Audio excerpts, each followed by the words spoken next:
Welcome to the Open Apple Podcast, where we celebrate the Apple II.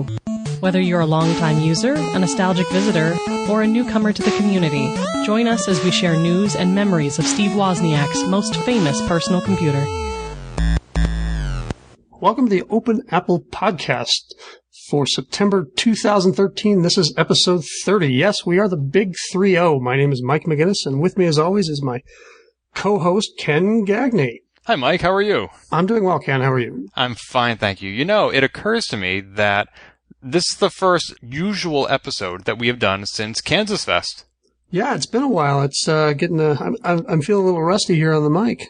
Yeah, however, we have not been idle. We actually released 2 episodes last month. One was the KansasFest special Open Antic Hertz that we collaborated with the guys from Antic. And a lot of fun. 1 megahertz. They're great guys. Glad to have them on the show. Yep.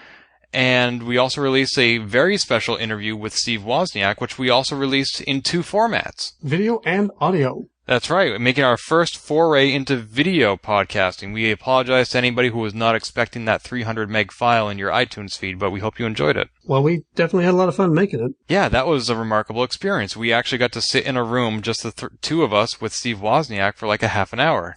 Yep, and it was kind of nice because he's, I think, good enough at doing these interviews and public speaking and things that he can recognize a couple of giggling fanboys and just sort of take the interview where he wants it to go. And I think we got some good stuff from him. Yeah, I don't know how much of it was necessarily original. He does love to ramble about the old days, but you know, we were happy to just put the mic in front of him and let him talk. Yeah, it was nice. He definitely did have some nice things to say about visiting us at KansasFest this year too, and that was good to hear. Yeah. Now, looking at our website statistics, it occurs to me that episode, unsurprisingly, was rather popular among our Open Apple listeners. We may have picked up a few new listeners, and this may be their first regular episode, so maybe we should take a moment to introduce ourselves. Okay. So, who are you, Mike? Such an existential question, Ken. Have you ever wondered why we're here?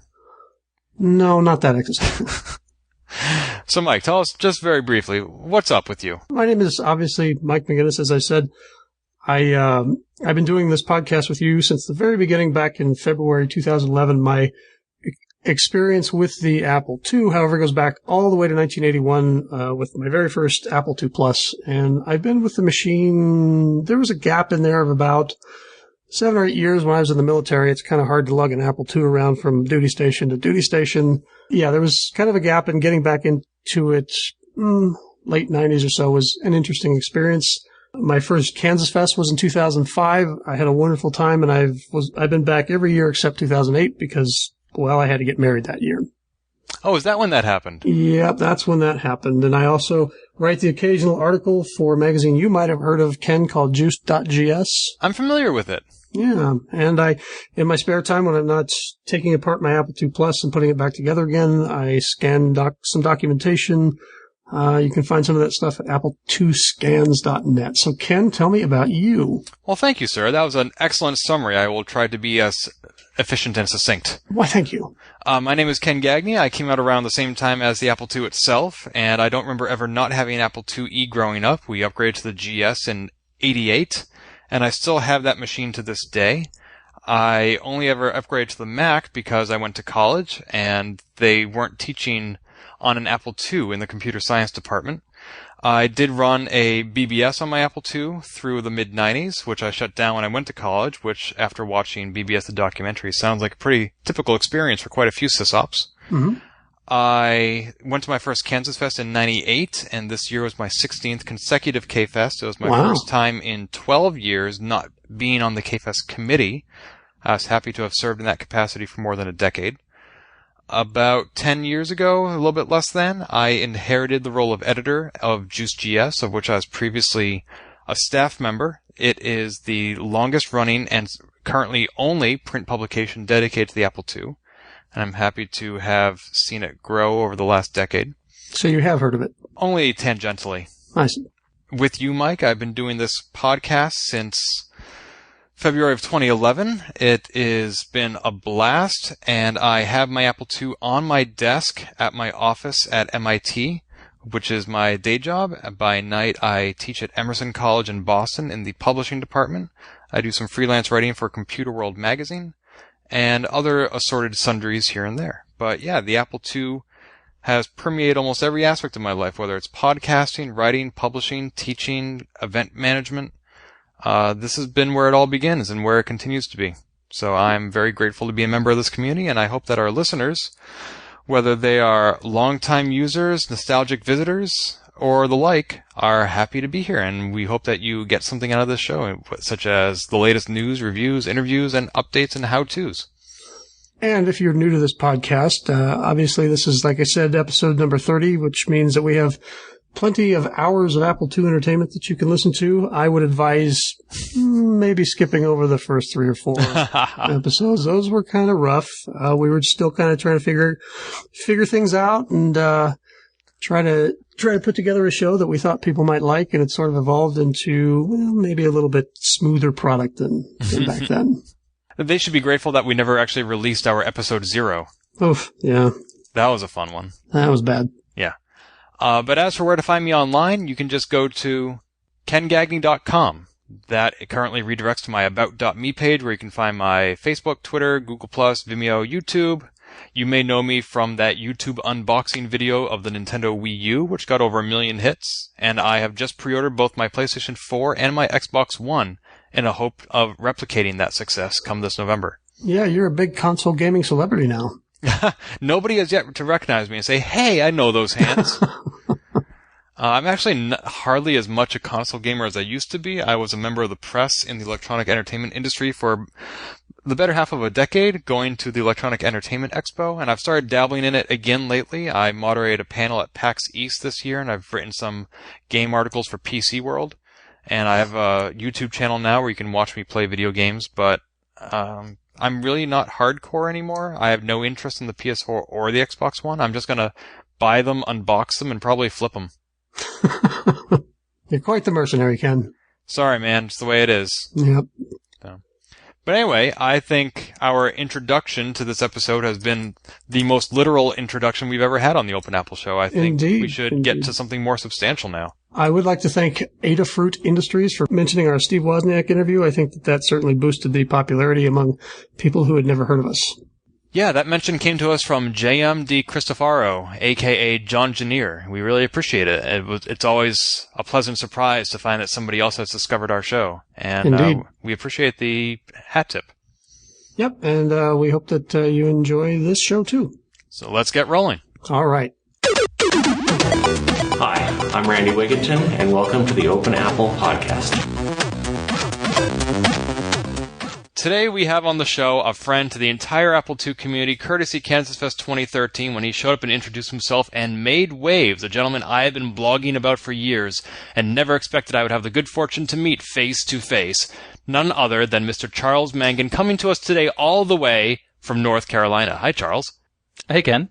How are you? I'm doing well. It's nice to finally talk to you virtually after talking to you in person for so long. No. I don't know if this is a downgrade or an upgrade.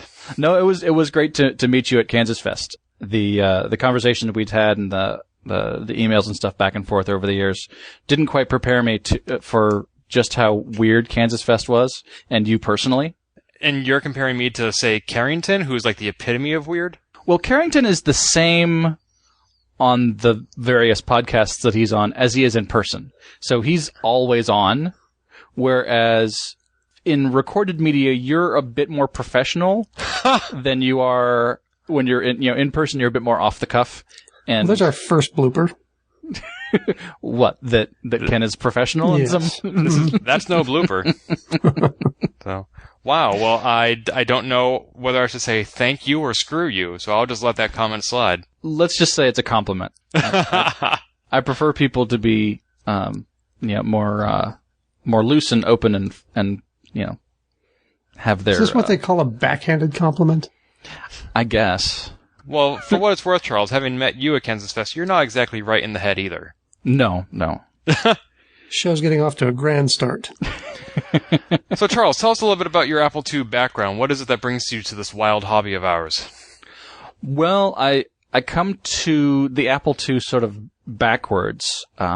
My first computer that I really used was an Apple II, and that's partly because it's what they had in the school that I went to, the elementary school I went to, but also because that's what we had at home.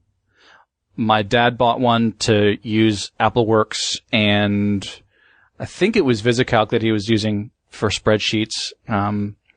He was doing like the treasurer for our neighborhood association, that sort of thing.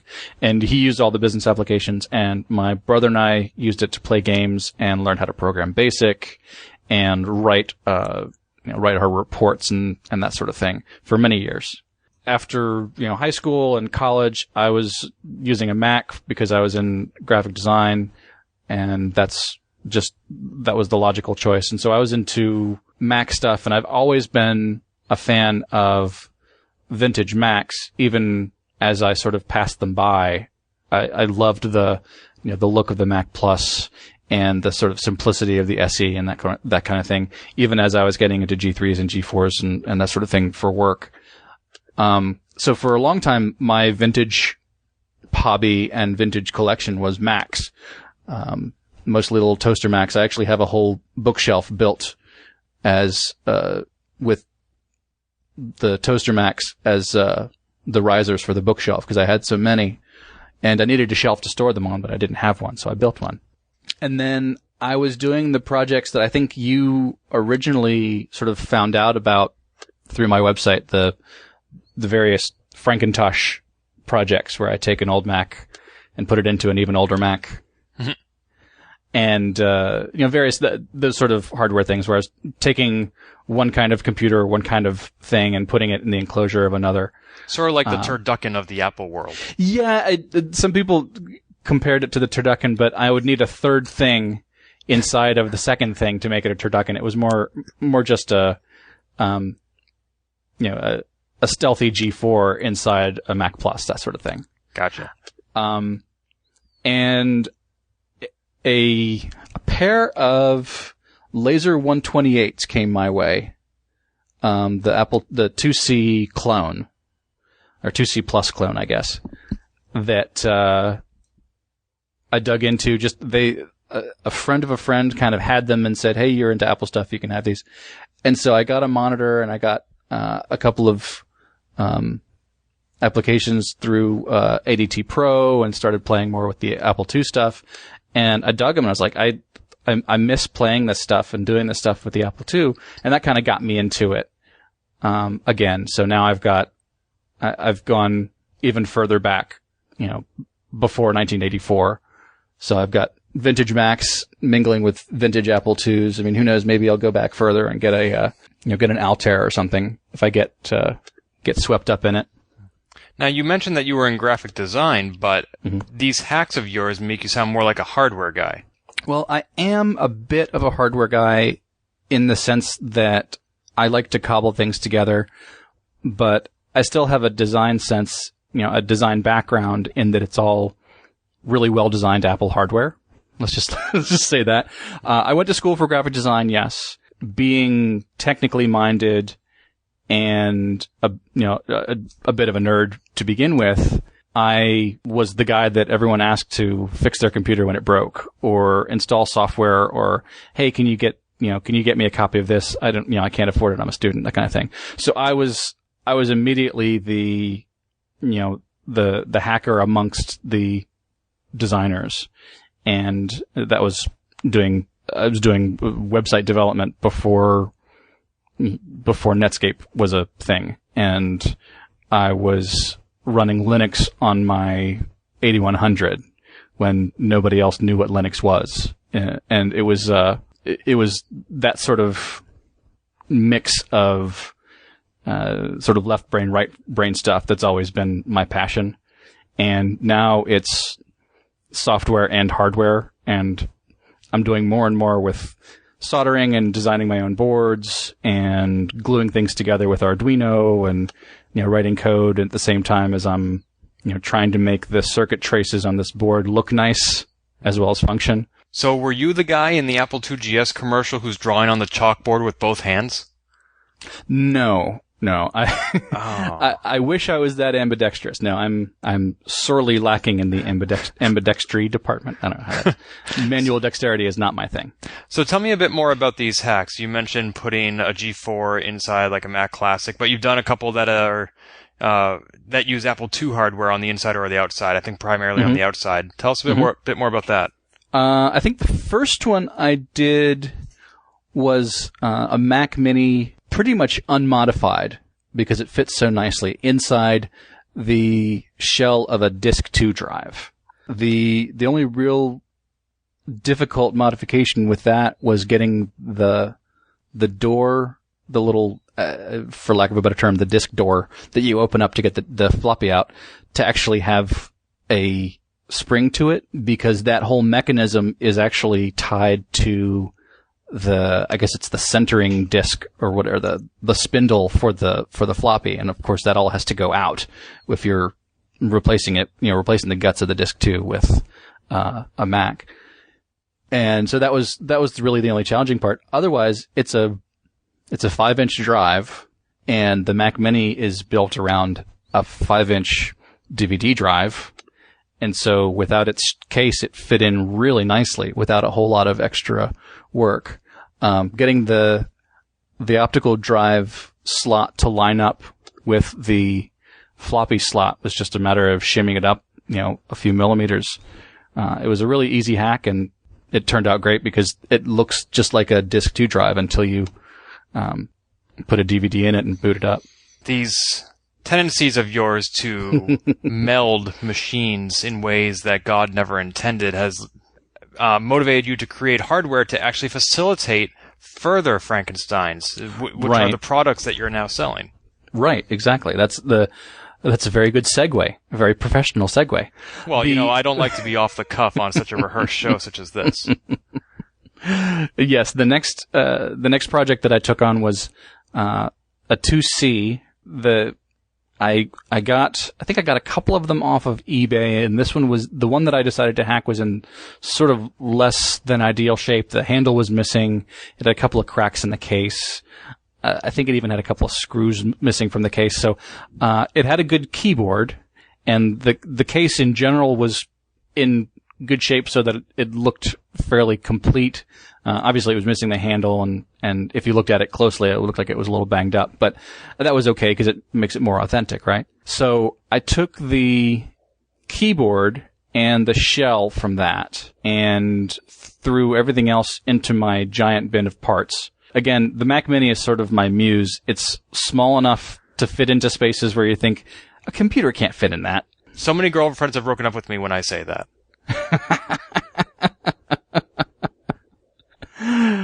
These days, I think the kind of people that are modifying things are putting like a Raspberry Pi or a BeagleBone or Arduino into something. I'm sorry, a few years ago. BeagleBone? BeagleBone, yes. Is that any relation to Beagle Brothers? No, it's not. It's a fortunate name, but it's another single board computer in the same vein as the Pi and the Arduino. Huh. Yeah, it's really quite capable. It just doesn't, I don't think it has the cachet of the Raspberry Pi or the community behind it that the Arduino does. But it's a really capable little machine, and it runs, I want to say you can run a full version of Linux on it like you would a Pi, but, anyway, I'm going down a rat hole. The idea is that before those little single board computers became available and were so cheap, you could get a Mac Mini, and if you got a used one, especially an older one that was maybe a G4 instead of the Intel ones, you could get those for pretty cheap on eBay or school sales and things like that. And again, they would cram into very small places, and you could use them for car computer or the computer that ran your media center. I've got one actually downstairs that's running my media center. It's very happily chugging away in my stereo console. So what I did was I sorted out the dimensions inside, took a few pieces of plastic out of the inside of the case of the 2C, and then I thought, okay, well now I gotta find a project online where someone has connected the keyboard from an Apple II to a Mac. And I looked and I found a few kind of roundabout ways using a serial or using terminal kind of things, but they required the actual, working hardware from the Apple II. And then I found some schematics for how the Matrix keyboard worked, where it's lines of column and lines of row, and you cross one with the other and you get a signal on this pin, and it becomes a keystroke. And so I said, well, I think I can figure that much out. It's voltage on this pin equals an A, voltage on these pins equals a B, that kind of thing. It was a little bit more complicated than that, but the germ of the idea was, hey, I'm dumb enough to think that I can do this, and being self-taught circuit designer and self-taught electrician that I am, I thought I would tackle it. And it was obviously a learning experience. My first one worked out pretty well. I think I ended up having to hack some of the traces on the keyboard itself to get it to work. But that led me to, I found enough out about how it worked that my second one, I was able to wire up straight without doing any mods to the original hardware. So you could unplug the keyboard from this, custom board that I made and put it back into the Apple II, and it would work. So the first one I put online, I kind of showed it off on my website, and think a couple of websites ran the story, and I got contacted by somebody that said he wanted one for his 80s themed t-shirt shop. He wanted something that would run a modern web browser on what looked like an old Apple II monitor, the Monitor 2 or the Monitor 3 or whatever. And could I work that out for him? I said, sure. Just buy me the hardware and shipping and pay me, write me a check, and I'll be glad to. So having figured out enough to do the first one with the 2C, I had a whole lot more room to work with in a 2E. And, we went back and forth on how to do the display, and I ended up putting an LCD display inside of I guess it's a Monitor 2 that has the tilting bevel thing. Mm-hmm. Can't remember what model of display that is, but I was able to maintain as much of the original hardware as I could for, at least the shell. So it looked fairly unmodified, except for the screen was flat. You power it up, you were able to use the Apple II's keyboard and an old, I don't think it was an Apple II era. I think it was an early Macintosh mouse that I found that would work. I built an optical mouse into that shell rather than translating USB into the Apple II's mouse protocol, but it still looked pretty cool. With, you walk up and you would enter in your information to sign up for the newsletter or browse their website, that kind of thing, on an Apple II. Very cool. Speaking of all your various hardware hacks, the first time you and I actually spoke was about a year and a half ago. Mm-hmm. Regarding a non-Apple II related device. So a slight tangent to this show, but something I want to ask you about, and that was your first unsuccessful and then successful Kickstarter.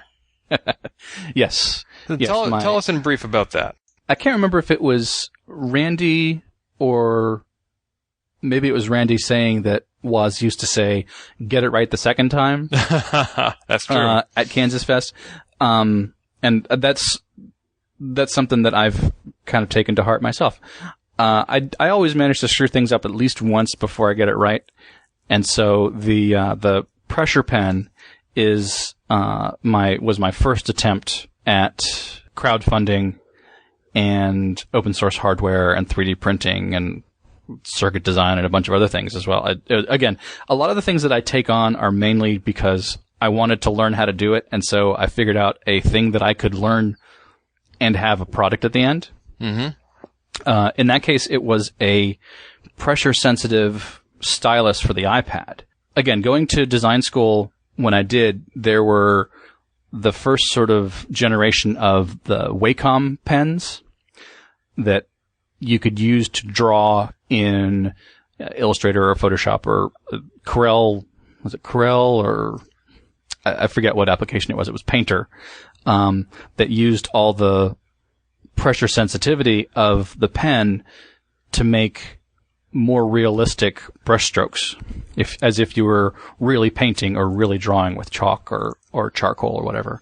And I thought, when I saw the first iPad come out, I thought, okay, there's going to be a spate of pressure-sensitive drawing things, whether it's a stylus that does it or an application that can sense it somehow based on how big the brush is, that kind of thing.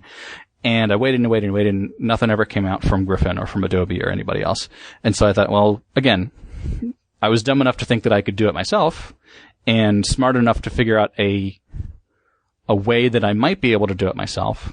And so I worked on it, made some prototypes, worked with a couple of programmer friends to come up with prototype software. And I thought, okay, great. This is what I wanted. Now I have one. Can I make it something that other people would buy?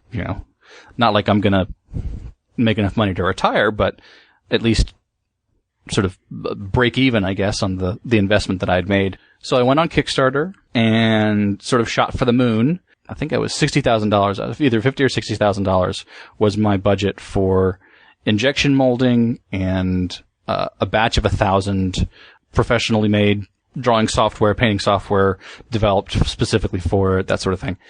And got nowhere. It just immediately fizzled and died. So I readjusted my goals, and all the while I was making improvements to the design and making it more streamlined and cost less to produce and that sort of thing. So my second Kickstarter, I went for a batch of 100, and I was thinking 3D printed shells instead of injection molded shells, because I could do a batch of 100. There are service bureaus that'll do that. Even Shapeways could do it. Online sites like that where you can send them a design file and they'll send you back a printed object. With the help of friends and family and I think I was on Gizmodo and Engadget and a few other websites. Was it Computer World were you working at the time? That's correct. Yeah, Computer World. It got a little bit more coverage and a little bit more interest, and I made my goal. I was able to, I was therefore obligated to make the pressure pen a real thing, a real product. And I've actually sold out between the backers and customers after the fact. I don't know what else you would call them, but sold out of pressure pens almost completely now. And once I run out of the shells that I've made, the plastic shells, which are the most expensive part of it, I think what I'm going to do is find someone that can print them on demand, and maybe rejigger the cost a little bit. And I'm selling kits as well, so if you have a 3D printer, you can make your own. But the initial run of 100 has finally just about sold out. Now, would you ever go back to Kickstarter for an Apple II project? I noticed you didn't for the RetroConnector. I would if it was something that needed an upfront investment that I couldn't just put on a credit card. For the RetroConnector stuff, I was doing it in small enough batches, and I was doing all the labor myself, and there weren't any really expensive parts that needed to be paid for 30 days in advance kind of thing, where I was able to go ahead and finance it myself. The experience from the pressure pen of making sure that my shipping schedule was, my schedule and my budget was within the realm of reality. And rather than doing a Kickstarter or some kind of funding, I just decided I'll take pre-orders. And once a certain number of pre-orders came in, I think, okay, well, I've got enough now where I can go ahead and make this many circuit boards. I feel like I should be able to commit to this many parts and boards and that kind of thing. So what is your next project then? I've got a bunch of them in the works, and that's kind of the problem with me is my non-professional work life is more tinkering as opposed to guided development. I have a few things that I really want to do as a follow-up to RetroConnector. One is getting a USB interface for the 2GS, which means translating USB into ADB, which is something that's already been done, but I want to make it a little bit more elegant. Turnkey. There you go. You pop it in, you have a port that sticks out the back that's USB, and you just plug it in and go. You don't have to modify your own hardware. You don't have to put a driver or anything on there. So that I think is the next goal, is something for the GS. But I've got the keyboard pretty much solved with the 2E and the 2C. It's the next thing I think really is the joystick/mouse. And again, that's an already solved problem of people working out how to do, I guess, the X and Y on the joystick or on the mouse. And my shtick is gluing the old with the new together with Arduino and making it so that you can pretty easily reprogram it, so that if you wanted to, add rapid fire or add a button combination, or in the case of the keyboards, add a macro, type something out for you with just a keystroke instead of having to type it all in by hand. That's the kind of thing you can do with Arduino if you have a couple of pieces of hardware, just basically a USB port, and in one case a programmer for the chip that you can buy, and the Arduino code, which is open source, and the software is all free. So that's where I kind of aim these things at, is so that I can put something out there and other people can find a use for it, or find an improvement that they can make. And it's all open source hardware and software. It's based on open source stuff. So it's not like I could go proprietary and say, no, you can't have the source. It's all based on stuff that's out there in the world. So I figure whatever I'm getting, I should share. As you said in your KansasFest interview for Computer World, you're not doing it for the money, you're doing it more for the geek cred. Geek cred, yes. And every project that I've ever done has really come down to something that I wanted, so I went to make it. I heard Woz and Randy at KansasFest say the same thing. Woz wanted a terminal, so he made one. And then he wanted a computer, so he made one. Mm-hmm. And then they wanted to go to Vegas, so they made a disk drive. They wanted to be able to put software on a floppy disk, and so they made one. And so on a much smaller scale, that's what I do. I wanted to be able to use that vintage hardware and get the feel of the old original clicky keys and the big beige boxes and things, but still be able to run OS 10. Right. And so I figured out how to do it. And then I figured, other people might want to do this too. So I made a product out of it. And the same thing with the pressure pen. I wanted to be able to draw with something other than my finger, and also be able to push a little bit harder to get a fat, brush stroke, and a little bit lighter to get a skinny brush stroke.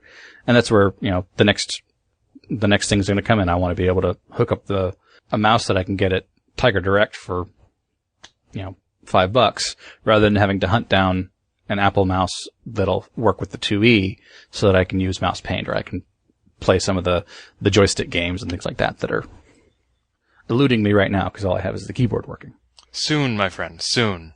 Yes.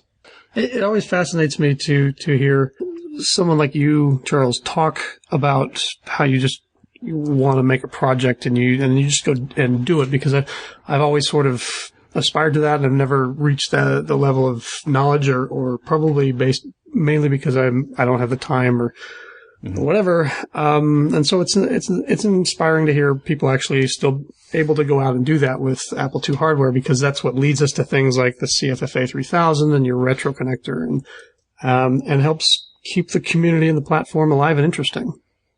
Right. And part of, let me back up a second. I gotta say that what allows me to do all of this tinkering is, it's not that I have an abundance of free time, but I do have a very understanding wife. And I work for myself, so I work out of my house. And the reason for that is, I've had corporate jobs. I've had jobs in a really large company and a really small company. And I liked working in the small company enough but it got absorbed into a larger company. And so eventually I quit that job and started working for myself. So, the point that I was making was that if I had to work in a corporate job 9 to 5, I would probably blow my brains out. Oh my. Well, we would want that. No, we wouldn't. And so I work for myself. And as I said, I have a very understanding wife and thus a very flexible work schedule. So when I'm not really busy with paying work, I can tinker and fiddle with things that are, personal projects. And then sometimes those personal projects become paying work, or they become the product, the RetroConnector, or that sort of thing. If I were totally non-distracted, I probably wouldn't know what to do. It's hard to describe, but if I sit down at a project, working on a website or working on some development project, and I've got to sit down and I've got to bang it out in the next 4 hours. I need a break. I need something else to think about from time to time. And so part of my brain is thinking, well, what if I do this? And, there's this new board from Adafruit. I could probably put that but how's the CFFA guy doing? And it's just kind of going on in the background so that I'm not totally eaten up by, I don't have a laser beam focus, as you can tell, because I'm rambling about the fact that I don't have a laser beam focus. How meta. Yeah, you're going to edit all this out, right? Sure. Yeah. Yeah, that's the plan. The ultimate point was I have a very flexible work schedule and a very understanding wife, so I can take on these personal projects along with paying work and not have to wait to work on them after 5 o'clock or only on the weekends, like a lot of people would. I get a lot of help in that department. Well, those of us in the community who benefit ultimately from your unique situation are very appreciative both to your wife and to your schedule. So here's to understanding wives or not having them at all. Get what's new and exciting in retro computing with 2 News. Starting off the news this month is, of course, there was KansasFest. We want to briefly mention another event this summer, VCF Southwest 4.0. Did anybody go? The answer is no, because there was no VCF Southwest 4.0, despite what we said in our July episode. We totally made up an entire convention by mistake that did not happen in Texas this summer. We're lame. We are, and we published a blog post immediately to that effect. Even Juice GS got it wrong. Those idiots over there don't know what they're reporting. Jerks. So our mistake was I, whichever, had gone to the VCF website for last year, and that website is written in the future tense, saying VCF Southwest will occur next month, August 4th to the 5th. And we didn't realize that it was written in July of 2012. So it was talking about last summer's, and we didn't do our fact checking. Every website with that sort of information needs to have a timestamp on it, or else expire. It did have a timestamp, but it was not prominent. We don't actually research any of our facts here either, so... Well, we try, and this is certainly one of the more egregious examples of us not doing that, but we apologize if anybody actually showed up in Texas and found the doors locked and nobody home. KansasFest. Let's see, Mike and I talked about that a bit in the intro. Charles, you had your first one. Was it a positive experience? Mm-hmm. It was.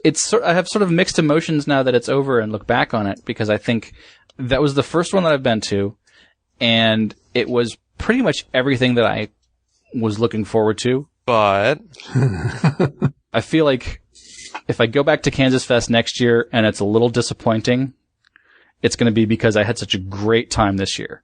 There was Woz, and there was an Apple I, and it was the 25th anniversary, and so it was a big, a great showing and lots of people, and so maybe next year's not going to be quite as big, and so I'll be a little disappointed. I don't know. Well, Charles, they say at almost every K-Fest, we don't know how we're going to top this next year, because we've had Jason Scott and Bob Bishop and Mark Simonson, and as soon as they announce the keynote speaker for next year, everybody says, wow, you are topping it. That's amazing. I guess, in theory, perhaps the ultimate keynote speaker is Steve Wozniak, who we had 10 years ago, and I would say that the K-Fest we've had in the last 5 years have been better than the one in 2003 because we're at Rockhurst instead of Avila. We're almost triple the attendance that we were back then. Well, maybe not triple, but certainly double. And yeah, every K-Fest is completely different. You are right about that. And the 25th was unique, and we won't have Randy Wigginton guaranteed next year. He said he wants to come. Steve Wozniak said he wants to come. But, and it'll be an entirely different composition, different circumstances, different experience, and different surprises. Charles, did you have any favorite sessions at K-Fest this year? I think it was Steve Wyrick did the software deprotection. That would be Martin Hay. Martin Hay. Yes, he was boot tracing, I think it was Wizardry, going through the steps of deprotecting it by stepping through what the code was doing in real time and putting stop points in and rewriting the code in memory as it as it happened and as it was executing. And I thought, okay, there are people that can still do that. It seems like the kind of thing that, I know there's people that have looked at the circuit boards and looked at the ROM and understand that kind of thing. And they've become an expert on, the provenance of prototypes and that sort of thing. But a lot of that knowledge the hackers of old, I guess, has sort of gone by the wayside, and people have sort of graduated on to doing other things, or they've fallen off and, maybe they work for the phone company now instead of hacking the phone company, that sort of thing. Watching that happen and being able to understand it, which was the real shock, was sort of eye-opening to me. Okay, they're doing the kinds of things that I expected were either no longer possible or that no one was interested in doing anymore. And there were a lot of those kinds of things, just watching the projects that people were working on in the hallways and in the dorm rooms, and some of the other sessions talking about getting just hacking into the assembler for the GSOS, and I mean just things like that really struck me as big eye-opening surprises. I found Martin's presentation a nice compliment to your own about how to hack your characters in an RPG like Wizardry. Yeah, I felt like I was doing the remedial class and he was doing the advanced class. I don't know about that. They're very different goals. Mm-hmm. Yeah, the act of opening up a disk image or even opening up a sector editor, if you want to do it on the original hardware, and flipping bits around until you've basically fuzzed it until you found where it broke and, what that bit did. Oh, suddenly he has infinite lives or infinite hit points, or suddenly this character is alive instead of dead, that sort of thing. It's sort of along the same lines, but like I said, it's the remedial class compared to some of the other presentations that, there were a few that I was surprised that I was able to follow, and there were plenty that I glossed over and waited for the executive summary at the end. I don't know. I definitely enjoyed your presentation. I remember those types of articles were sort of a staple of the Computist magazine, mm-hmm. going in and fixing the Bard's Tale characters and Ultima and stuff like that. So it was fun to watch someone do that interactively instead of just reading a magazine article on how it's done. Yeah, and also your presentation, Charles, is, as a concept, not dramatically different from what Melissa Barron did when she turned Oregon Trail into LeetSpeak and LOLSpeak. Right. And that presentation went over like gangbusters. I remember Ivan Drucker in the audience saying, "This is one of the coolest things I've ever seen." So I think it's definitely worthwhile to be doing that sort of remedial quote-unquote work. Yes, and it was a hard act to follow, obviously. Yes, there's some pretty big brains that show up at KansasFest, and it can be a little intimidating at first. Especially when you have Steve Wozniak in the audience. Mm. Well, I don't remember he was in the audience for either of mine, but lucky you. Yeah, the guy's talking about the history of the disk too, and of storage mediums and stuff like that. Just okay. Was this right? Did I get that right?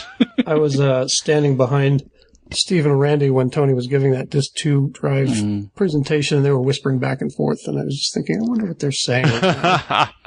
Oh, to be a fly on that one. Yeah, no kidding. Yeah, it's that Tony guy again. Oh, I'm sick of that guy. Do we have any other highlights of KFest we want to mention? I'm sure that between our own Open Anticurse podcast and Kirk Mitchell's CSA2 post and Sean Fay's A2 Central post and my upcoming JuiceGS article, there will be a lot of coverage. Is there anything we want to specifically highlight? I think it's been pretty well covered. Well, your performance at Bite the Bag was remarkable, Ken. Your own, was that your own personal record? I came in second. I have won before, but this year I came in second. Ever since Dan Krusna started showing up to KFest, I've lost my throne at Bite the Bag. Something's got to be done about that guy. No, we like him. I think we'll keep him. All right. Maybe next time. Let's mention the annual Interactive Fiction Competition, or IF Comp. This is the 19th annual such event, and it is a competition that invites programmers and authors from around the world to submit original pieces of interactive fiction, also known as text adventures. It can run on the Apple II in the EMIN system. It can run in Inform 6 or Inform 7 on a modern system, or anything else that you can imagine, pretty much. We have had Wade Clark represent the Apple II in years past with his game Leadlight, which was on the cover of JuiceGS 2.5 years ago, and which was well received. It won, I think, the Golden Banana Award for most diverse scores. People either loved it or hated it, and he theorized that what people hated about it was that it ran on the Apple II. They were not used to such an archaic interface. But the game itself was actually quite fascinating. So if you want to compete, you can submit. You can register to compete by September 1st and then submit your actual interactive fiction by late September. This is run by Stephen Granade. He was interviewed in Jason Scott's Get Lamp, so you may recognize him from there. And JuiceGS has donated a couple of prizes. There are, in fact, prizes. This is not just for the fame and glory, or as Charles would say, the geek cred. So check it out at ifcomp.org. Are either of you text adventure gamers or programmers? Or have you ever been? I'm not, but my co-host on another podcast is working on something for that, I believe. Really? Is that he who shall not be named? We're not allowed to say his name. Oh, okay. You will, otherwise you'll invoke him. It's a stipulation in his contract. I see. Yeah, it's a copyright issue. We have to pay him every time. Yep. Huh. Yeah, he's working on something. I was going to say, I used to love playing the text adventure games. I got sucked into Zork and Hitchhiker's Guide to the Galaxy, especially Hitchhiker's Guide. I played that one. I replayed that one most of all, even after I had solved it. Well, between me and a friend had solved it.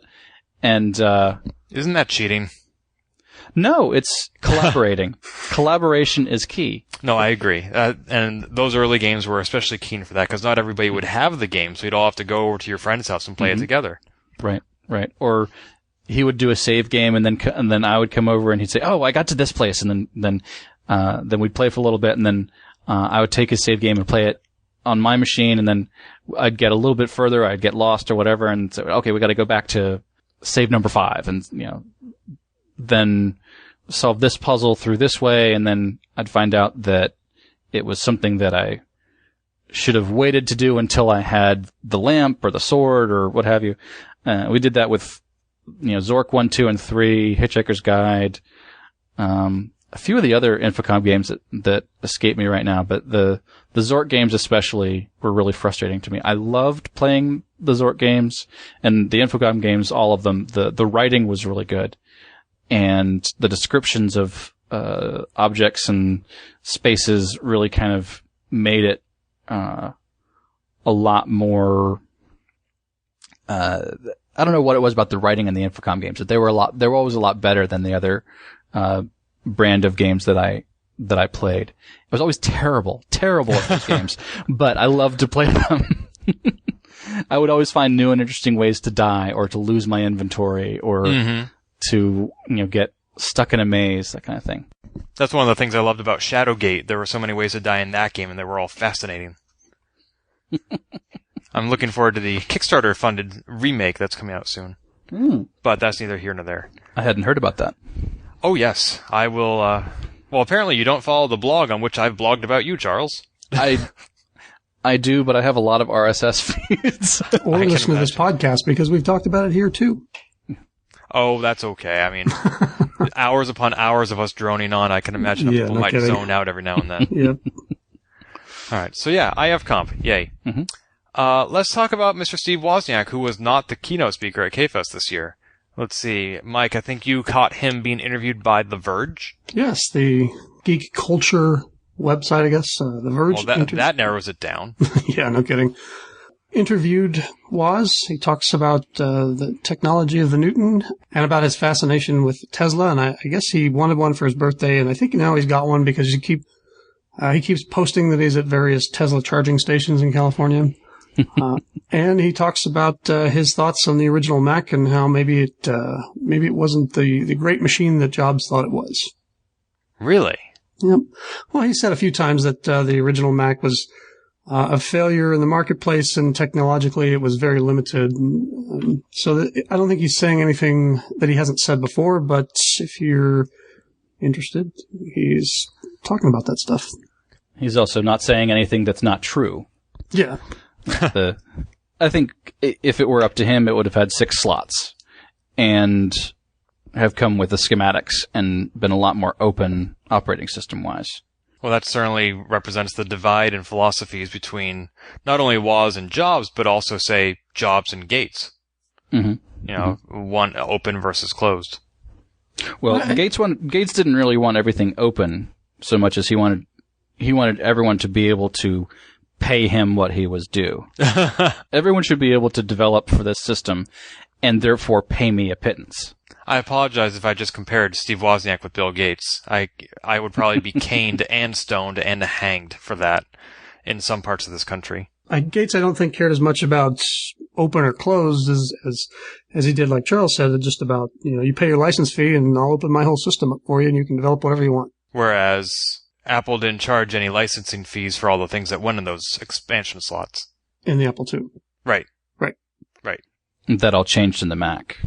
Everything became much more closed off and NDA'd, and you had to do it the Mac approved way. Even writing applications required a very specific and stringent human interface guidelines, which made it a much more consistent and usable interface for the user, but for developers and for people who wanted to tinker, it was very closed off. Ultimately, it succeeded in a particular way, whereas the people that wanted to tinker went with the more open and wild west of the PC and its clones. But it was a very stark divide between what the Apple II had done and what the Mac did. Right. That's what led to the inclusion of the, quote, diagnostic port on the Macintosh, actually. Well, fortunately, we've not yet reached the point in the desktop computer's evolution where it is as gated a community as our mobile devices are. That would be horrific, in my opinion. And as long as we have stuff like the Raspberry Pi, I don't think we'll ever get there. True, and then now there's Ubuntu and even Firefox is doing an OS, a phone OS, more open Linux-based OSs that have basically made for developers to toy around with, not so much the lockdown walled garden, so to speak. Right. I too caught an interview with the Wozniak, and no, wait, that's not what he's called. Nobody calls him Wozniak. Sorry. Being dramatic too hard. Even Janet calls him Woz. Seriously? Yep. That's awesome. There was one point where we were at KansasFest, and Woz was just coming on campus, and Carl was there, and he said, "Good morning, Woz," and I'm like, Carl, you're being way too familiar with him. He's Mr. Wozniak, or God for short. But, wow, okay, so he is, and I wonder if anybody calls him Steve. Maybe his mother? I don't know. Stephen Gary Wozniak, you get only your when butt he's in over trouble. here. Right. Anyway, so Woz was interviewed by Game Informer magazine, and they published the article about this back in like April or so. I mentioned it on my Apple II Bits blog at the time. There was a very brief video posted online that showed Woz playing Tetris, which he says is probably one of his all-time favorite games. Not his favorite game, but certainly the one he's played the most. And he's still playing it on an old black and white Game Boy. That's the version he likes the best. He doesn't play it on the iPhone because you'd have to learn a whole new interface and stuff. Well, a couple months after that article came out in the print magazine Game Informer, they went back online and published the entire 45-minute video interview that they recorded with Woz, including that Tetris segment plus much more. And it being Game Informer, they focus primarily on the gaming aspects of the Apple II and of computers in general and what Woz likes about games and computers' ability to do so. And I found it fascinating. I watched the whole thing. Egan Ford mentioned it to me that it was one of his favorite interviews with Woz. And it's really worth watching. I posted a couple of excerpts again to my blog, but it's better to go right to Game Informer and just watch the whole video. I recommend it. Yes, it was an excellent video.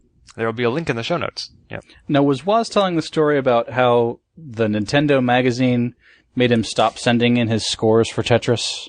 That tale is one of the many he relates again in this video. How he had the high score and he'd send in pictures to Nintendo Power. And eventually they said, "You've been in our magazine too often. We're going to stop printing your name." So he sent in his name spelled backwards. And they printed it. And he had actually forgotten about that until I guess he was flipping through some old Nintendo Powers. He was like, "Oh yeah, there's my name backwards." Huh. The image and the idea that Woz flips through old Nintendo Power magazines in his free time just puts a smile on my face. I also can't help but wonder if Nintendo Power knew whose submissions they were receiving. Like, this is the co-founder of Apple. And by the time Nintendo Power started printing in the late 80s, you know, Apple may have been in a slump at that point, but they were still a big name.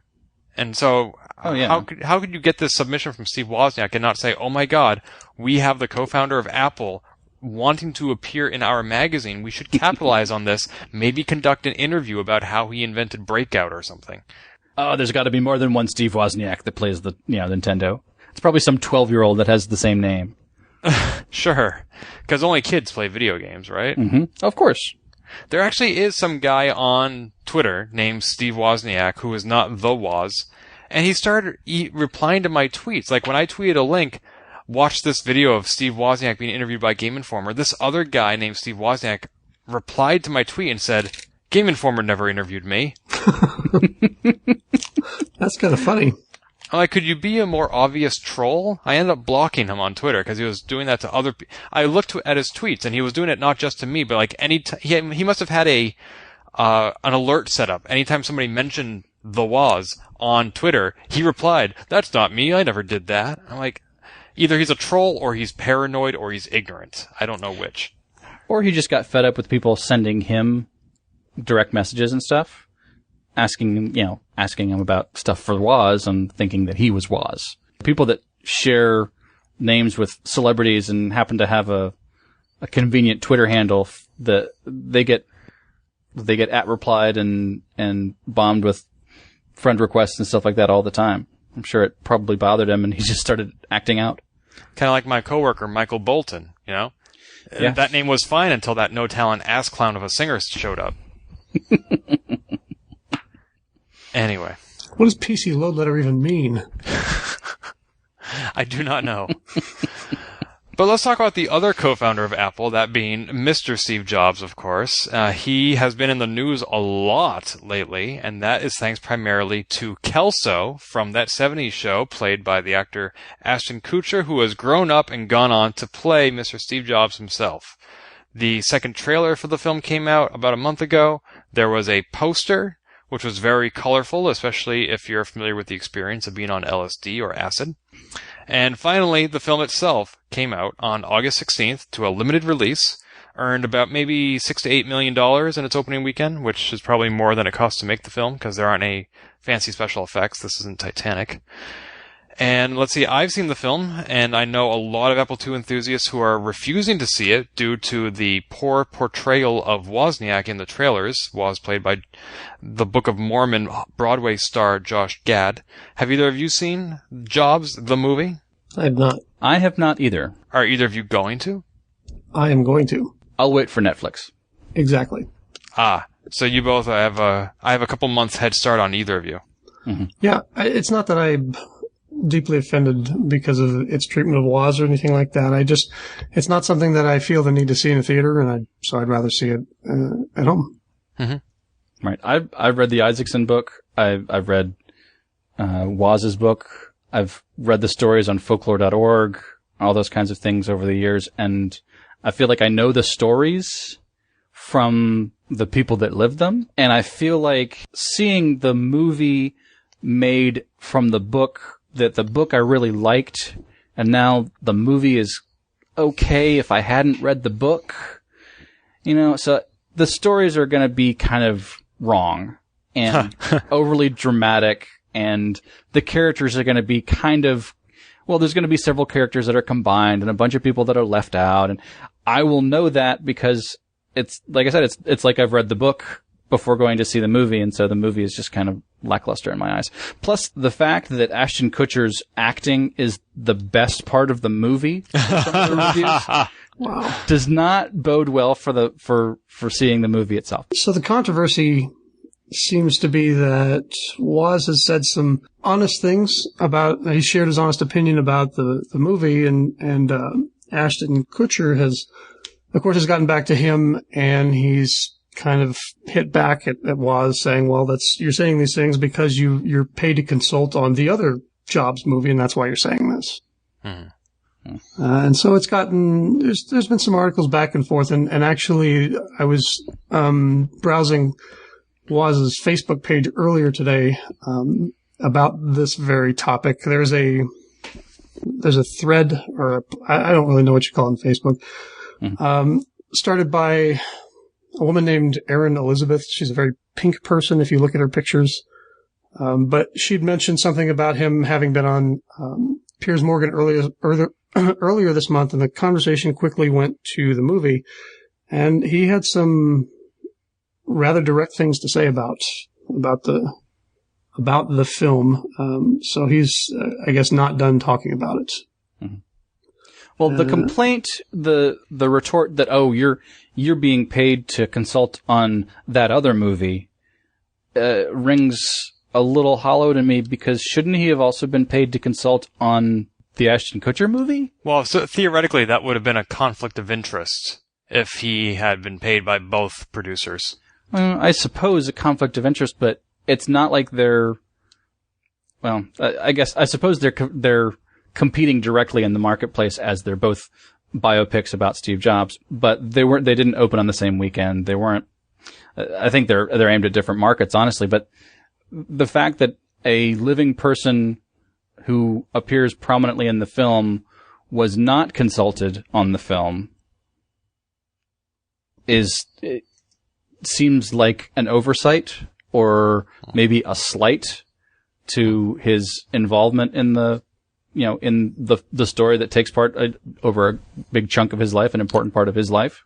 Well, I think he was invited to participate, but only after the script was already written, at which point a advisor's input is not likely to be very effective. Mm.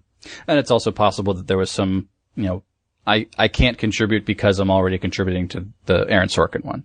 There may have been some sort of a non-compete sort of clause. Mm-hmm. But also, it rings false for me for a different reason, is that people who go see this movie and who are not Woz can still tell what is right and what is wrong.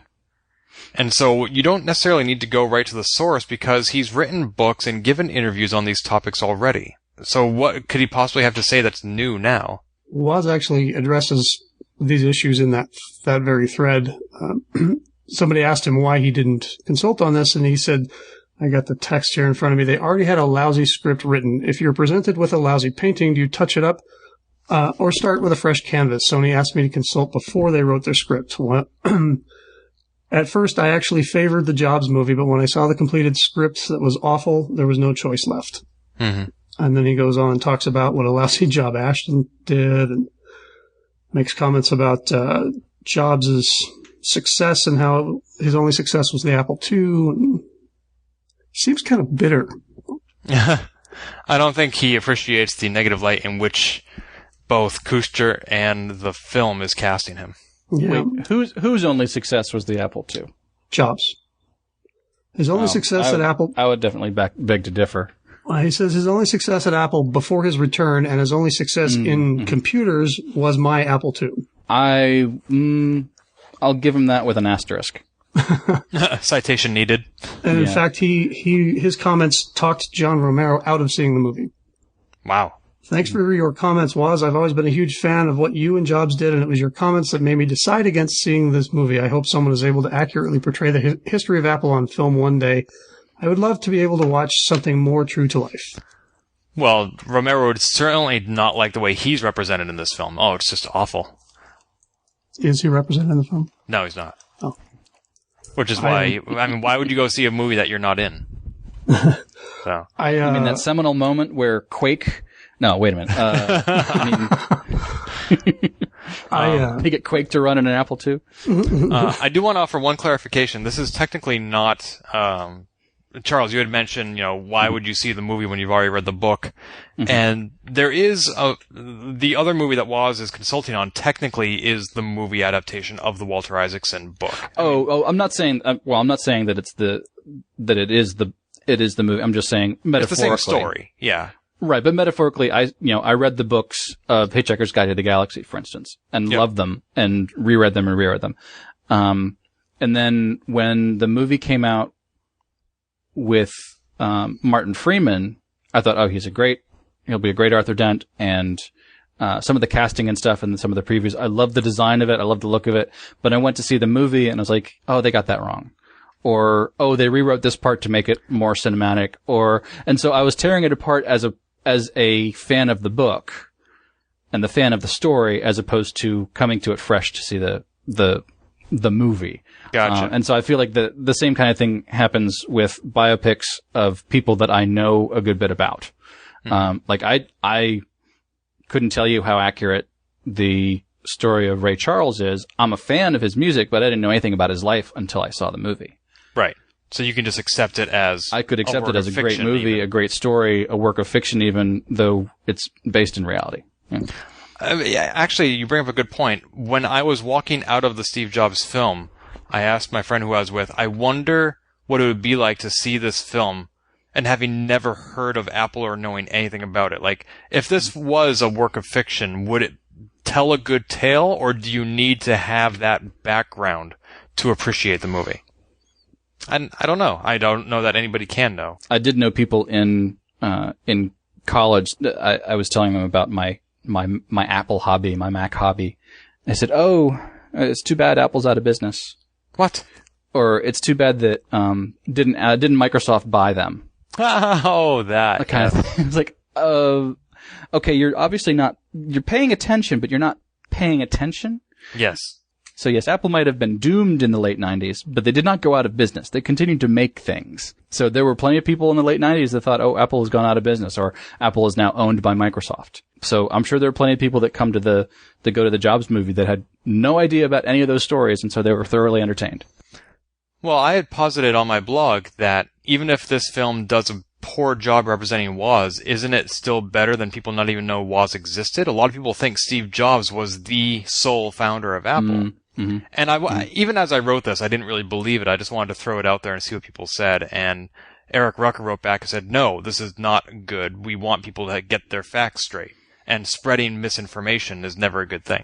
But for what it's worth, I did see the movie. I actually have a friend who got me into a press screening of the film, which afforded me the opportunity to write a formal review for computerworld.com. I agree, Kutcher's acting was pretty good. I have actually never seen him in anything else except Dude, Where's My Car? I actually liked that movie too, so I don't know what that says about my taste in movies. Okay, your movie reviews are going off of my list now. Time to shut down showbits.net. Yeah, that's one of my blogs you don't have to follow anymore. Yeah, I don't have to follow that one. Yay.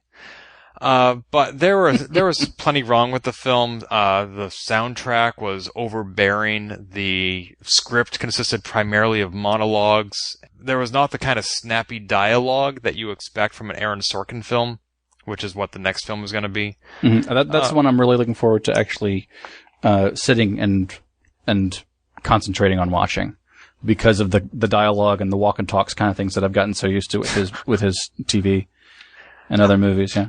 However, have you heard that Aaron Sorkin's film supposedly is going to consist of 90 minutes in the life of Steve Jobs, like 90 real-time minutes, split into 3 30-minute scenes? Yep. I'm looking forward to that. I just don't understand how can you capture the life and times of Steve Jobs in just 90 minutes? They're 90 exceptional minutes. Did Steve Jobs have 90 exceptional minutes in his life? Wow. What? I mean, as an aggregate, I'm sure he did, but 30 minutes at a time? Well, from what I understand, at least one of them is the lead up to the announcement of either the iPhone or the iPod. Each segment is a presentation that he's giving. I think the first one is the introduction of the original Macintosh, then the iPhone, and then maybe the iPad. What I can imagine, having put together some very low-key keynotes with last-minute changes to PowerPoint presentations and, oh, we can't use that song because we don't have the rights, or this monitor's not working, or the kinds of chaos that happens in a very small, localized version of what must happen at a Macworld or at one of those big announcements. I can only imagine that becomes a backdrop for the kinds of conversations and flashbacks and personality conflicts and things that make that a movie that I want to see. It's talking about, I'm sure there's last minute changes. Well, we can't announce that yet because we don't have this deal, or why, the kinds of things that Steve must have been saying to Phil Schiller just before, going on stage. Those kinds of things, that snapshot of his life, that, like I said, those exceptional minutes, it may not be 90 of them, but maybe 30 or 40 stretched out throughout the film, are the kind of things that give you more of an insight into how he did business and how he worked the room, so to speak. And that was what everyone that knew him says he was exceptional at. There's stories about his interpersonal relationships and his family and all that. And there's plenty of stuff that covers that. But I think the stuff that isn't really told and isn't really shown, except in a really well-written piece, like I'm hoping this one is that whirlwind of energy that he must have had doing those kinds of events and managing things at the microscopic level that he must have had, and seeing the reality distortion field kind of emanate from him as he's lying through his teeth in some instances, or ad-libbing things, or screwing up things and laughing it off, even though inside he's seething. I mean, those kinds of things are what I want to see. So whereas some people criticize the Ashton Kutcher film for being too focused on specific eras, for example, the film, it briefly starts off in 2001, but really it starts in 1974 and goes to 77, leaps ahead to 1980, kind of goes to 1985, and then briefly jumps ahead 12 years to 97 and spends 10 minutes there and film's over. So really, 74 to 84 is the crux of the film. Doesn't mention Pixar, barely mentions Next, briefly shows his wife Laureen and his kids. So much of the Jobs' life is missing out of this film. I can imagine that the Aaron Sorkin film is going to be even more laser focused, because you're not going to see him, doing all these other things that constitute his life. So you may get the manifestation of the Jobs personality, but you're not going to get the breadth of the Jobs story. Mm-hmm. Yeah, I think that makes sense. One of the things that Ashton Kutcher has been saying actually is that, this isn't a history of Apple. This is a history of Steve Jobs. But so much of Steve's life was Apple. And I don't know that you can separate them that much. I mean, you talked about Steve's family missing and things like that. Andy Hertzfeld, the character the actor that played him in the Jobs movie had 2 lines. 2. Something's missing there. Yeah, that's true. The Jobs film that just came out is really the story not of Jobs and not of Apple, but of Jobs' relationship with Apple. Right. And whenever those two didn't intersect, the film didn't care. And there are more interesting things to talk about than just what happened at Apple. I mean, there's the whole trip to India, all the people that he interacted with at Pixar and all that kind of stuff. But that's definitely stuff for a book, not a movie. Right. And speaking of which, I actually started reading the Walter Isaacson book just a few days before I saw the film, because I wanted to have a story to compare it to. Since the film kind of ends in 85, I got that far into the book before seeing the film, and then as we record this, I just finished the Jobs book last night. It was really, really good. Mm-hmm. Yep. And don't spoil the ending for me. Well, as I tweeted, I've been enjoying reading the book so much, but as I got toward the end, I kind of slowed down because I didn't want to reach the end for the same reason that I don't want to watch Old Yeller. But I was actually kind of surprised. And I guess you missed that tweet, Mike. I missed that. I'm pretty sure they don't shoot Jobs at the end of the book. Oh, you just spoiled the movie. Oh, Anyway. that's an alternate ending. So I actually found the ending of the book surprising and respectful. And I know that there was only, I think, less than a month between when Jobs passed away and when the book came out. So he didn't have a lot of time to incorporate that event into the book. But the way they addressed it was really, really meaningful and respectful. And I liked it. And it was a good book. And I'm sorry it's over. And it makes me, nonetheless, all the sadder that Jobs is gone, because even though I was distraught when he passed away, this book has given me more insight into the depth of exactly what we lost. And he was not necessarily what I would call a good man, but the things that he did with Apple for this industry and this society is really remarkable. Mm-hmm. I almost wish that the book had come out, and in some sense, I almost wish that the movie had come out while Steve Jobs was still alive, so that we could see his reaction to it. Yeah, he even mentioned in the book that he would probably wait a couple of years after the book came out to read it, if he was still around at that long. Right. I wonder what the Ashton Kutcher film would be like if Jobs was still alive. I was thinking that it would never happen, because either he would put some kind of legal constraint on it, or he would get somehow finagle final cut on it, and so he would never release. He'd say, no, this is wrong, and reshoots to the point that it would never come out. Well, I can see that, especially whereas I think it was Fortune magazine he got really upset with for publishing anything about his health. He was in some ways a very private man. On the other hand, Mark Zuckerberg couldn't stop the Social Network movie from coming out. Nor do I think he even tried. So maybe if he had, he could have, but I don't know. I'm sure that the Aaron Sorkin film would come out because it's based on a book that Jobs requested be written, and he wanted no prior approval of. Anyway, I'm sorry that we'll never find out. You've been listening to the Steve Jobs podcast. Do you think there'll ever be a Woz biopic? I would love that, but I don't think there is sufficient demand to warrant its production. Maybe we can get Jason Scott on it. Maybe we can do a Kickstarter of it. Yeah. Anyway, let's move on to the game segment of the episode. We always have some games to talk about on Open Apple, and this month I want to talk to you today about Lawless Legends. It is Legends. Now, is that the story of Lucy Lawless? Yes, it is actually an 8-bit representation of Xena Warrior Princess. Nice. Indeed. And you get to choose to play as Xena or Gabby. It's a 2-player game. Oh my. Moving on.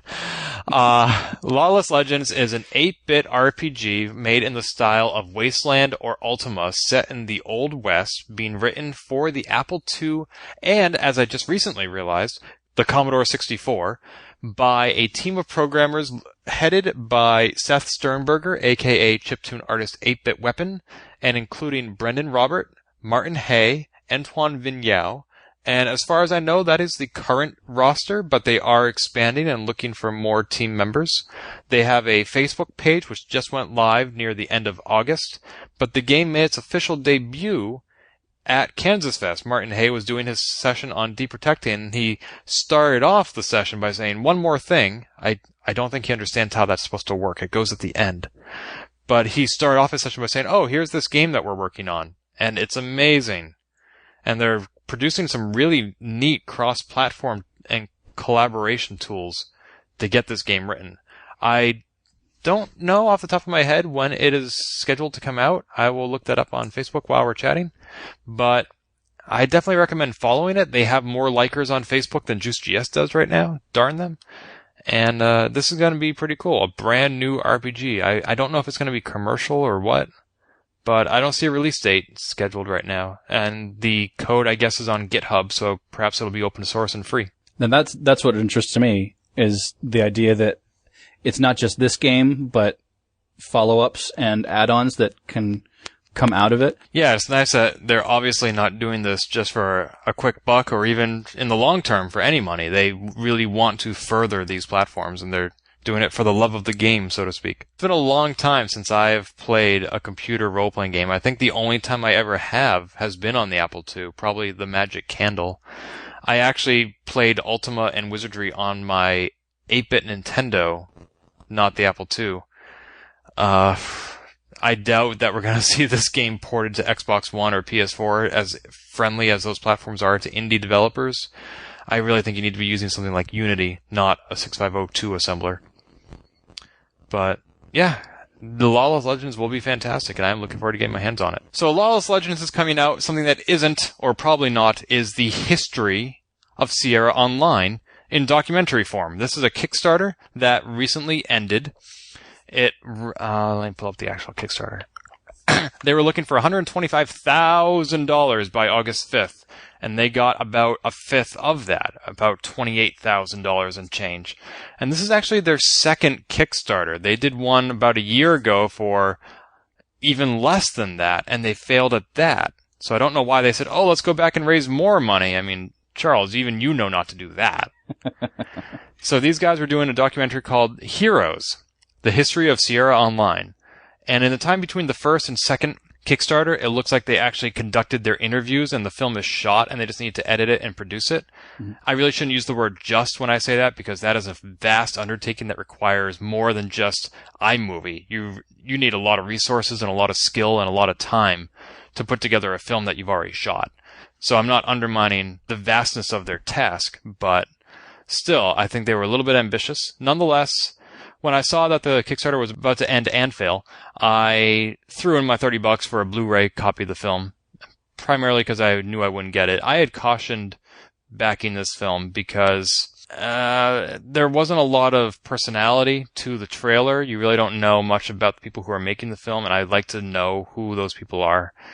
And I was also a little concerned after consulting with a friend of mine that the film might just sort of be superficial and not necessarily reveal anything we don't already know. For example, there is some fantastic history of Apple II games on Jimmy Mayer's website. We interviewed him earlier this year, and he's done some great work on that stuff. So I'm not sure what a documentary would show that we don't already. But nonetheless, if the film's already shot, I kind of do wish that we'd get to see the footage, and I hope the film comes out in one form or another. But I've not heard any updates from them saying, okay, we failed on this backing, we're going to look for other ways to do it. But they did say when the Kickstarter failed back on August 5th, we want to reassure everyone that this film will be made and it will be great. And they have a Twitter and a Facebook that they're supposed to be keeping updated. But we'll see. Did either of you follow this Kickstarter? They only have 43 likes on Facebook, by the way. That's pretty lame. You can tell how popular you are by your Facebook. I didn't think Ken and Roberta were going to be involved just because I from everything I've heard, they don't like talking about Sierra Online. They did that. They moved on with their lives. They're not interested anymore, but it looks like they actually did get the interviews with them. So that's even more of a reason for this for this film to come out, because it features rather rare interviews. Right. Now, not knowing a lot about filmmaking, I hesitate to say that, the hard part's already done. They've gotten the interviews. They've talked to all the people that they want to talk to. Obviously, there's a lot of work still to go, but it's just a matter of really the time and effort to do it. So they didn't make the money that they were hoping to get. And I imagine that the reason they increased the amount that they were asking for was because they had adjusted their expectations based on reality. the cost of renting equipment and all that, and recouping costs that they've already, I'm sure, already paid out for travel and all that sort of thing. But at this point, they've got everything that they need except for the time to do the editing. So whether they get the funding now and it comes out in 6 months or a year, or they do it in dribs and drabs as they get time and money and it comes out in 5 years, I'm confident that it'll happen because they've done the part that they can't. If these people die or move on or change their minds, they've already got the footage.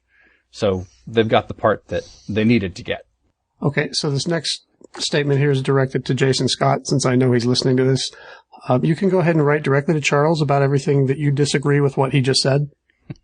Now, I did preface with I am not a filmmaker and I don't know a lot about making films, but I would imagine that if they were to give up and say, okay, we obviously can't do it. We're going to, we have day jobs. Here is the footage.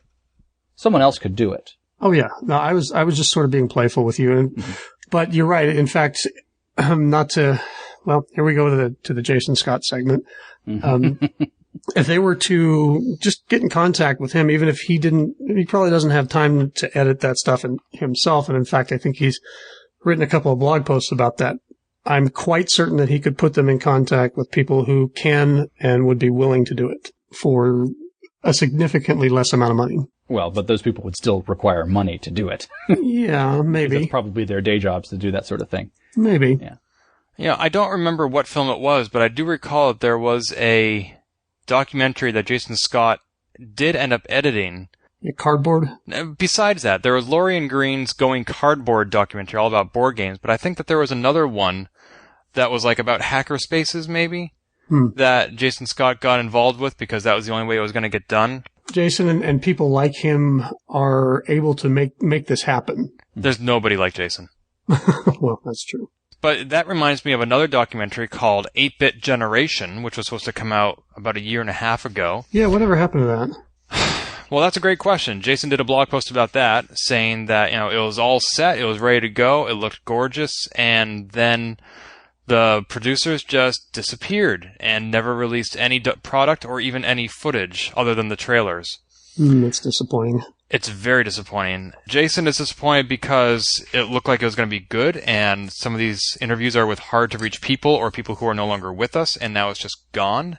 I'm upset for all those reasons on top of the fact that I pre-ordered the film and never got a refund. Yeah, do you have any recourse with a Kickstarter if somebody just up and disappears with your money? I don't know the answer to that question because this documentary was not Kickstarter backed. I actually went right to their website and, paid via PayPal for a copy of the film when it was released. Gotcha. With regards to the Kickstarter question, no, you, at least in the original terms, you had there was no, refund or legal recourse if someone raised money for a non-existent thing. There may be no arbitration coming from Kickstarter, but I believe their terms of service do say that you may be liable for legal recourse should you renege on your project. So in other words, if you're going to do this, people might sue you if you don't ship. Mm-hmm. Yes. But there was nothing ever written into the terms by Kickstarter to say, if you fail within a certain amount of time to deliver, you have to refund based on terms of service or these people can, the arbitration is yada, yada, yada. But no, none of that was ever in the terms on Kickstarter's end. You're right.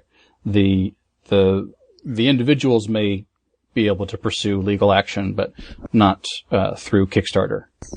And Kickstarter has since clarified and discouraged people from expecting products to ship on time by saying Kickstarter is not a store and you should not expect that you are pre-ordering a product. You are pledging to make something come to life. Mm-hmm. And you can't sue for something coming out late.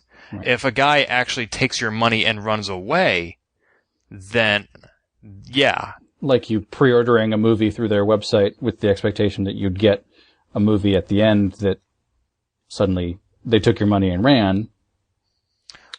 There have been isolated incidents of actual scams setting up on Kickstarter where the guy had no intention of creating a product and yet he was asking money for it. Mm-hmm.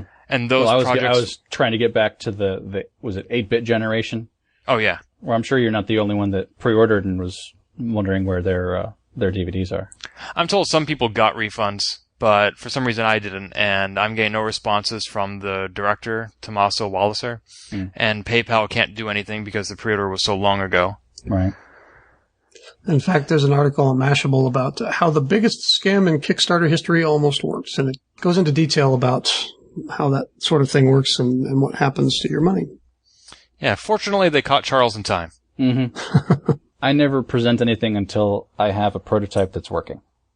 And that's another one of their new rules. You can't just put a 3D rendering of something with, the expectation that it will work in the physical world. No, it has to have, if you're going to produce a physical project or product that it has to have a prototype. Well, whether or not that's a rule, that's also a great way to actually get people to pledge, because you inspire confidence by showing an actual product. Plus, that's one of the best rewards, is an actual copy of what they are pledging to create. Right. Well, moving on from products that may or may not exist, courtesy the pledges of people such as myself, us naive saps, let's talk about some real products that have come out from KansasFest, and we have 3 to talk about. One is, well, actually, we have 2 parties that have released products. The first party is me, and that would be JuiceGS. We are going to be publishing in 2014. That will be our 19th annual volume, and my 9th annual volume as editor. And the prices have not gone up. You can pre-order your subscription for the calendar year 2014 on the JuiceGS website. JuiceGS/subscribe is the actual website. And we also have 3 new concentrates, which are PDFs of previously published JuiceGS material from our hard copy editions. We didn't release any concentrates last year after announcing the line, I think in 2011 or 2010. And these PDFs are how to get started with the Apple II, how to program in Logo, and the history and state of interactive fiction. So those are all available for sale in our store. You can actually get JuiceGS in PDF format, courtesy of the concentrate line. I know, really. Let's see. Another new product is from Eric Sheppy Shepherd, and he released a massive update to Sweet 16, that being version 3.0. And true to his prediction that somebody at KansasFest would find a bug, it is now at version 3.0.1. And the biggest feature that he has introduced is one that Burning to the Rescue had a decade ago, and is finally available in Sweet 16. And that is the ability to drag and drop files between the Apple II and the Mac environment. No more using disk images in MS-DOS format to go out and HFS to go in. Actually, it's just the opposite, but whatever. So, have either of you upgraded to version 3? Not yet.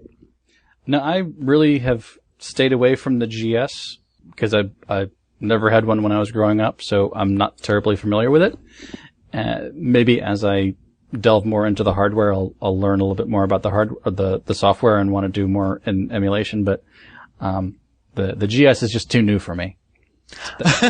All those fancy color graphics and things. Yeah, the cutting edge of 1986, it's kind of scary. I've always wondered if the modern Apple II community has more 8-bit or 16-bit users. Well, if you're a 16-bit user, I guess technically you're an 8-bit user because you do have basically an Apple IIe in your 2GS. So. That's true, but I don't see folks like Sheppy releasing many 8-bit projects. He certainly did in the past with stuff like Trailblazers, but his stuff tends to be stuff like SideClick or Shifty List or not ProBoot, Disk Maker and Image Maker. Mm-hmm. And then you have 8-bit programmers like Ivan Drucker and Martin Hay, who I don't really see releasing 16-bit stuff. So it seems kind of people fall into camps, and there isn't a lot of overlap. Certainly they all get along together, but... Are you sure there's not pitchforks and torches and things at KansasFest late at night? I think the rivalry we only find at KansasFest is Bite the Bag. Send out your Sheppy! No. And Atari and Commodore users are barred the door. Yeah, well, we did let Kevin Savitz in. Right. And we did let Mike Whalen in. Who had never touched an Apple II until like 2 days before KansasFest. Yep. And yet he still came, and he had an amazing time. And he learned how to solder. That's right. And, invaluable. Yeah. So Sweet 16 is out, version 3.0.1, and Sheppy has produced his own version of the X Prize, which I believe was originally founded to get a private commercialized spaceship launched, and providing millions of dollars as an incentive to be the first one to do so. All run with all run from ground control by an Apple II GS. Is that true? Emulated. Oh, I believe that. So no, Sheppy is not trying to send us into outer space. Some of us are already there. His prize is more modest. It's a couple $100, and it is to get, I believe, the Samba protocol working on an Apple II SMB. This is because there are some ways to network an Apple II with modern machines, but it requires like an Ethernet card or a Linux machine or AppleTalk, which may or may not be supported by modern Macs, I guess Sheppy's a little frustrated with all these different kludges that we need to deal with. Granted, some of them are remarkable and elegant, such as Ivan Drucker, but they still, his work with the Raspberry Pi and A2 server and the like, but it still has certain requirements that Sheppy wishes were not required. So he has created the S Prize, and he's created a website for it, s-prize.gs. And you can get all the details about what this competition entails, what the requirements are to succeed and be deemed the winner, and what exactly the prize is. It's pretty cool. I recommend you check it out. S-Prize, bringing modern file sharing to the Apple II GS.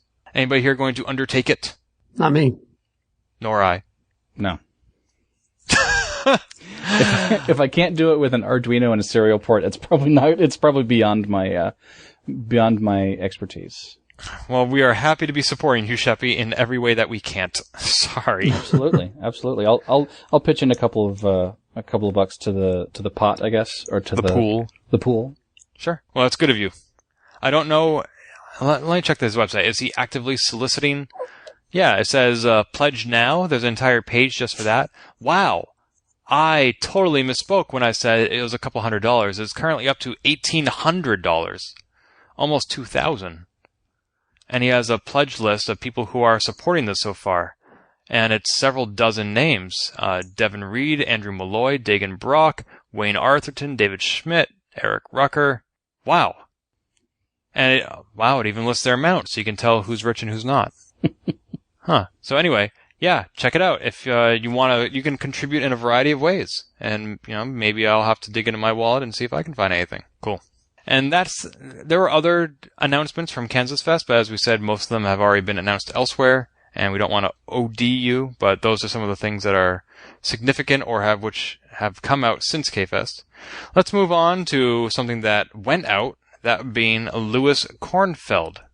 Mike, do you want to talk about that? That's an interesting way to put that. Hey, these transitions after 30 episodes, it's getting tough. Yeah. It's a professional segue once again. I understand, yeah. Yes, Louis Kornfeld of Radio Shack has died, and that's not directly Apple II related, really. He was the president of Radio Shack, and it was his efforts to make sure that the TRS-80 got made and became one of the big three of 1977, along with the Apple II and the Commodore PET. So our sincere somethings to the Radio Shack fans out there. Yeah, first Steve Jobs, then Jack Trammell, now Louis Kornfeld. This is not a good time for the pillars of this industry. Fortunately, based on his appearance at KansasFest, I would say Steve Wozniak is in pretty darn good shape. Yeah, for a while there, every time I saw Steve Jobs in public, he was getting skinnier and skinnier. And every time I saw Steve Wozniak, he was getting heavier and heavier. You thought he was eating Steve Jobs slowly? No, it was just some sort of, I don't know, energy vampire kind of thing. I don't know what was going on, but it was just I just noticed it. And then, I think it was after Dancing with the Stars, or there was something that, yeah, it was Janet. Yeah, it must have been. She's got him on a diet. Yeah, he started getting, looking a little bit more fit and having a little bit more energy. Yep. That's Janet's doing. Good for him. So farewell, Louis. Yes, and thank you for providing the Apple II with such a worthy contemporary. What? I'm not being sarcastic. Oh, okay. Well, only because I've never actually touched the TRS-80, so I can't speak from experience. I don't know what it did to earn the name Trash 80, and the exact reputation of the machine is beyond the scope of this podcast, so let us just let both the machine and its creator rest in peace. eBay! Now, I thought we had retired the eBay section. We did, but we're doing it in the news section. I see. So from now on, we're only going to be talking about items of weirdness or special interest for the Apple II community. I think that's what we decided on. We're not talking about stuff that people are going to go bid on, because by the time we get the show out, it's too late for them to bid on it. But do we have anything of interest this month? Well, there's a couple of items, I guess. One that got a whole lot of press and one not so much. Another Apple One sold, this one for $387,750. Such a deal. Yes. This was sold by Christie's in an online-only auction. It ran for, I think, 14 days. Looks like only one or two bids, and is just another Apple One selling, I guess. Pretty much everybody that wants one has one by now. Right, yeah. Yeah. If anybody thinks this sounds familiar, that's because we didn't do a standard show in August, and so this auction occurred immediately after our July episode. It sold around July 9th. Yes. Yeah, I mean, we got to play with an Apple I at KansasFest, by the way. We didn't really talk much about that, but that was awesome. Yeah, that was neat. I was walking through the common area of Corcoran Hall at Rockhurst, and there's this guy sitting there with his bags and a box and his hat, and he asked where he was asking about Tony and Woz, and so I figured, he was a Woz tourist. He heard online or something that Woz was here, and it turns out that in this Dell server box was an Apple I computer in working condition. Right. Yeah, I saw him waiting to register. I'm like, oh, a latecomer, cool. Yep. And I didn't really even notice the big box. Then later on, I came back and somebody told me there was an Apple I, and I was like, who brought an Apple I? I'm like, it's that guy, which is amazing. We already talked all about that up in Antiquhertz, but We did. yeah, that was not something I expected to do in my life. And there was another amazing Apple sale, and by amazing I mean redonkulous, and that was just your plain old run-of-the-mill first revision Apple II. Is that correct? Yeah, it's revision 0 Apple II. It's another one of the ventless, very, very early machines. This one was serial number 0148. Now, this may sound familiar, especially when we tell you that it sold for $24,099. But that's because we talked about a different Apple I, serial number 0047, which sold a month ago for $23,099. Huh. Why are they going for such similar amounts, I wonder? It's what the market will bear. Yeah. Yeah. That's true. Well, I think the main selling point for this one really is the simulated leather carrying bag that it comes with. Oh yeah. It's not, Yep. because it's not just the CPU, the disk 2 drives, the grappler card. No, it has the simulated leather bag. Which really is all a collector really wants. Mm-hmm. And that's worth an extra $1,000. Sure. Well, hey, if you got money to burn, what's a little bit more? Phew. Wish I had that kind of money. Of course, I wouldn't buy leather. It's against my morals. Well, it's simulated leather. You'd buy pleather. Oh yeah, I would totally buy a pleather bag. That's rockin'. Well, on the subject of eBay, I want to say that I thought you were gonna go on the subject of pleather. no, the pleather's another topic entirely. But there are sellers like this that have they have an item that they think that obviously it's sold for $24,000, so somebody's going to buy it for $24,000, whether it's for a museum or something like that. They have something that they think is worth a whole lot, and they're going to sell it, and they're not going to take any less than $20,000 or whatever. But then on the other hand, there's and this is something you can put in the show notes. I'll send you a link to it. A full, amazing collection of 2GS drives, display, and a whole slew of software and manuals and everything. Just this huge collection, what was probably an estate sale of someone that owned this and collected it and had all, the original owner, I'm sure. And it's an ongoing auction that, rather than asking some outrageous, $20,000 for this huge collection of, vintage, original, rare, exclamation point, Steve Jobs, Steve Wozniak, stuff. It's very reasonably priced and well documented, and their starting bid was like $10 for this whole thing. And obviously it's gotten much higher than that, but that's because of the natural bidding process, as opposed to just putting it out online saying, I'm not going to take any less than $25,000.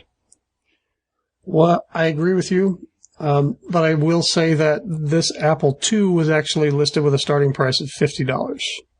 Oh, it was? Okay. Yes. All I saw was the selling price of $24,000.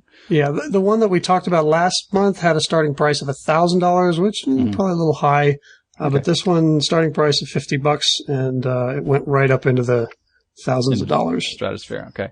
See, all I saw was the selling price. I thought that it was just a sale, not an auction. Sure. My mistake. It's a logical assumption to make, especially on a place like eBay. Yeah.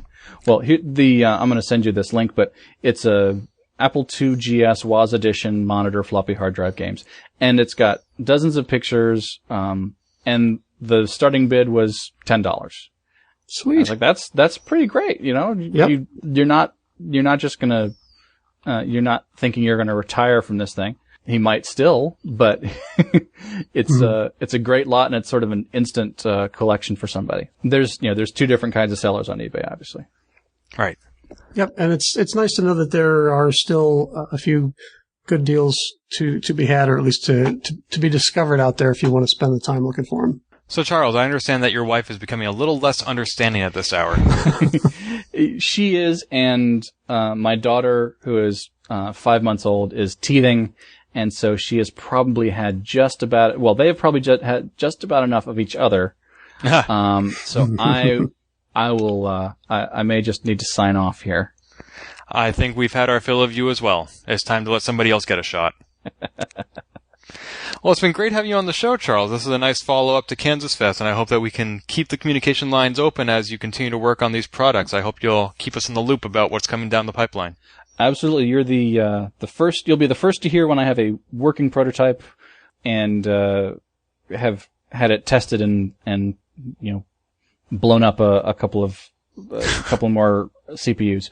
But yes, the next few projects, they may not be rolling off the assembly line just yet, but certainly before the end of the year, and most definitely I'll have something else to bring with me for, KFest 2014. I want to point out that on your website for the RetroConnector, you actually quote me as saying, "Shut up and take my money," which in turn I was quoting Fry from Futurama. Mm-hmm. And I feel a little bad that I haven't given you my money. And the reason for that is because the only Apple II I only own one of them, is a 2GS. And you don't have any products yet that will work on that. But as soon as you do, this is true, you can shut up and take my money. If you want, I will take your money. It's just nothing right now is going to work with the GS. I've tried, there's some modifications still to do for the USB keyboard interface to make it work with a GS through the keyboard port, the sort of vestigial Apple IIe keyboard port that's on the logic board. There's something that's different the way that the GS posts and whether it detects the keyboard or not versus the 2E. I'm sure there's probably a matter of just a voltage difference or a resistor that I need to add in line or something like that. But once I do that, I'll post some instructions and maybe make a kit available for people that are not afraid to solder on their 2GS logic board in order to get a USB keyboard attached to it. Sounds like a plan, man. It's kind of an elaborate way to sell a few more boards, but if people want it, I'll do it. How devious. I'll probably have the USB to ADB adapter, which I'm sure there's some out there that you can use before that. But if you want, you can solder away. Sounds like fun. Cool. I'll keep my eyes peeled.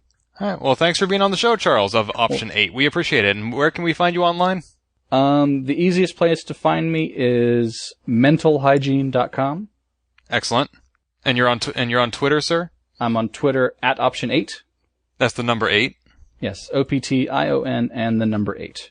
Excellent. But you can find RetroConnector and RetroConnector.com. Just follow me on Twitter and I'll eventually send out links to everything because I'm a shameless self-promoter. Somebody's got to do it.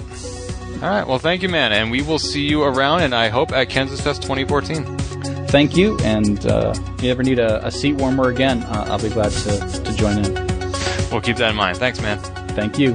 Thanks, Charles. This has been the Open Apple Podcast. Find more episodes, read our blog, or send feedback by visiting us on the web at www.open-apple.net.